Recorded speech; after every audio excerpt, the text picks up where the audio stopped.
Well, the missing package has turned up. Just in time really, because I got a jump on this today because, like I said, JP finished the casing. So this morning I finished this off. I'm just waiting for the sealer to dry so I can trim it round. And that's it. It feels really nice. I used the original shims, by the way. This is a fairly modern box. Well, modern. 2017 I think it is. Or 16, I don't know. And yeah, everything went together really well. Nothing really to report, but let's have a look. In this box, it is quite a big box, so I can understand why they actually sent it as a separate package really, but I don't know. Let's see. Oh, an undeliverable notice on there.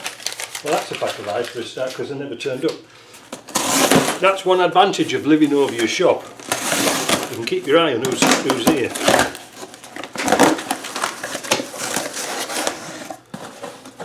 God, it's like one of them Christmas presents that's, you know, that goes on and on and on, another box.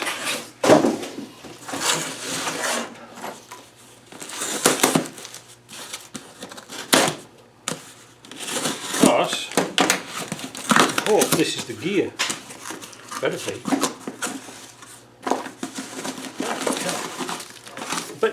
I bet Dave Ashcroft wraps all their Christmas presents up. There we go. That place is so filthy. Let's have a look. And there she is, look at that. All with those nice big teeth on. So, what we're going to do now, do you know, we have recycling here, and every week, or we only get the bin emptied every 2 weeks or 3 weeks I think it is. And of course I get a lot of packages and stuff like that. I just burn it. I have a big bin outside and I just burn the bloody lot. It's not very environmentally friendly, is it? I do. Neither is recycling cardboard. Yeah, that's going to be nice. I'm going to wash this off first, this gear. And then we're going to set it up to find out our spacer tube. I don't know who made these pins. But they're not very good. Remember always to file, there's a little flap here, file that so it's a lead. I'm sorry about the water, I've got the washing machine going upstairs. Yeah, the bearings don't fit. So I'm going to have to polish this up.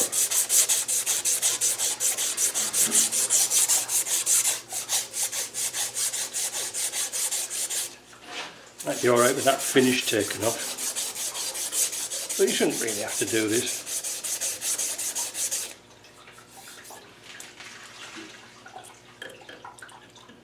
There, it's the finish. You've got to polish off. Don't hammer them on because it's going to make your life a misery. Let me clean all this lot up. Well, that shaft took a little bit of polishing up.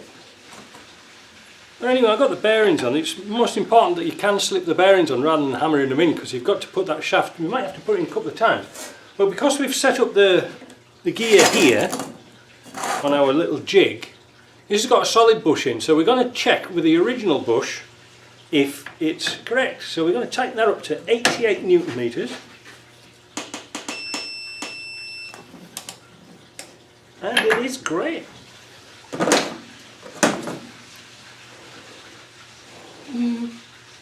Greatish. There's no play on it.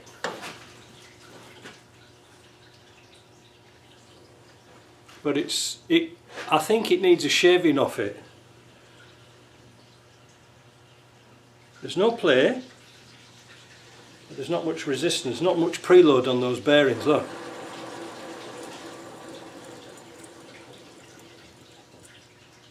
So I think it's a trip down to the great man himself. Well, that was good. JP had his lathe free, so I just ran in.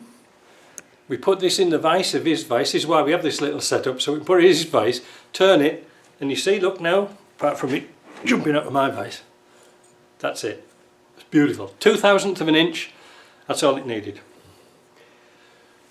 We don't go into fancy gauges and measurements and things like that. We know when we tested it the very first time what 1 Newton meter of torque is. And once we worked that out, we felt it, we thought, oh yeah, but that's what it is.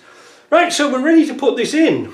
Like I say, I didn't really go to a lot of trouble of filming this transfer case because I'm getting sick of doing them now. Well, I don't mind getting sick of doing them. I mean, I like doing them, but I get sick of filming them. All I'm going to do now is just film the bits that's sort of might catch you out. Like this, for example. We've got the Tdci box on the test bench.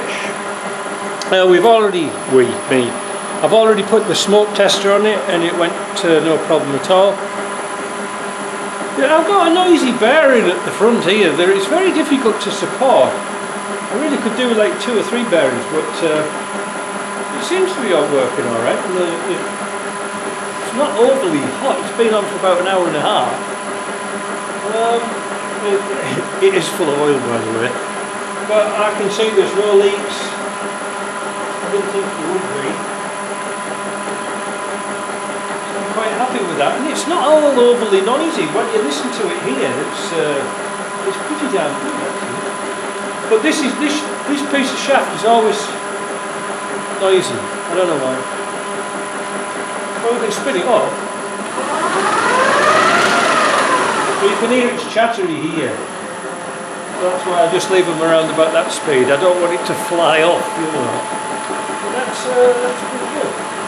So, I think what we'll do now, Jeff wants to bring his car in. Well, I said he can work in here tonight. We'll get this put away and we'll get this boxed up and ready to go. So there you go. So we had 1 or 2 problems with the gears. We sorted the problem out by putting Disco 1 style gears in. That worked out nice. We did have a bit of a problem with the main shaft, the output shaft gear. We had to shave 3/1000 of an inch off it. What else? We had another little issue. Well, I think that was about it really.